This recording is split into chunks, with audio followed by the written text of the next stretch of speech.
Ito mga akbayan party list, ang tinututukan si Diskaya. Ako di ba ng mga ulol it? Ba't hindi tutukan si Bangag? Sila yung maingay dati, di ba? Ano mga nakalagay sa karatula nila? No to confidential funds. So, pertaining to Inday Sara. Kita nyo? Si Inday Sara, samantalang ang pinag-uusapan dito, itong mga anomalyang mga kontraktor na kasabwat ng gobyerno ni Bangag. Pero segue sila kay Inday Sara. Although tinitira nila si Diskaya, hindi na tinitira ang Marcos administration na samantalang dati yung sila Risa virus na yan, na mga akbayan na yan, ay galit na galit sila kay Marcos. Si Risa Ontiveros, sinapupunan pa lang ng nanay niya, anti-Marcos na yan. Tapos all of a sudden, hindi na siya ganun. Nagpapakita ng anti-Marcos kasi ang kapatid niya at ang brother-in-law niya ay nabigyan ng pwesto ng Bangag. See that? That's vested and self-interest. They don't care about you.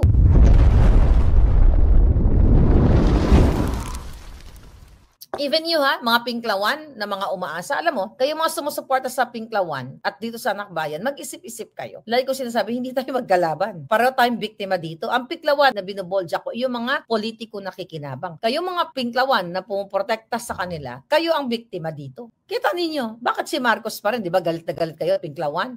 Yellowish o mga kultong dilaw, ang tawag ko sa inyo noon. Galit na galit kayo noon sa akin. Dahil ako ay pinagtatanggol ko ang mga magdanakaw ng mga Marcos. Galit na galit kayo noon sa akin. Pati si Leni Robredo, in-intimidate ako. Nakakasuhan sa Amerika, pero hindi sila hindi nila pinush through kasi nilabanan ko rin sila noon. Pinklawan supporters, pareho tayong pinaglalaban para sa bayan natin. Pero ang problema, magkaiba tayo dahil bulag kayo. Ako, dati akong Marcos supporters, pero nagising ako na tama kayo, pero kayo nanatili kayong bulag.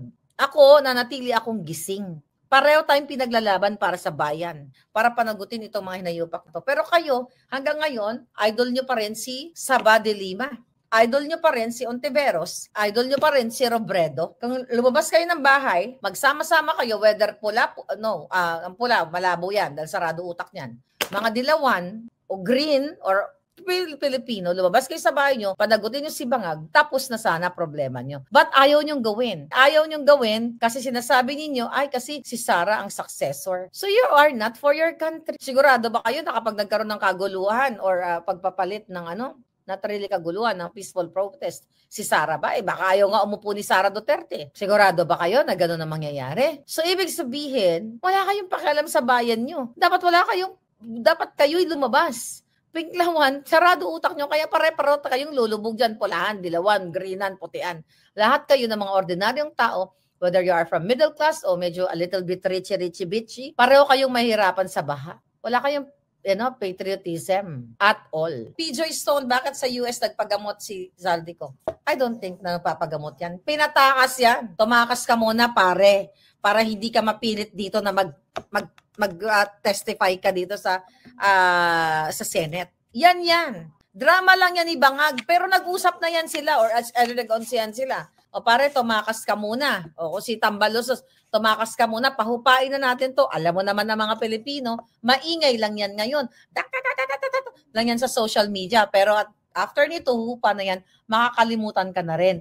Tsaka ka na lang bumalik. Kayo lang ang pwedeng magpatapos ng kabulanghiyaan nila. And I hope gumising na kayo, ilaban nyo yung bayan ninyo. Ako palang ulit-ulit na lang ako, may ikulalya niya yata ako eh. Kahit nasa bakasyon ako, iniisip ko yung bayan natin. Iniisip namin, we talk about you.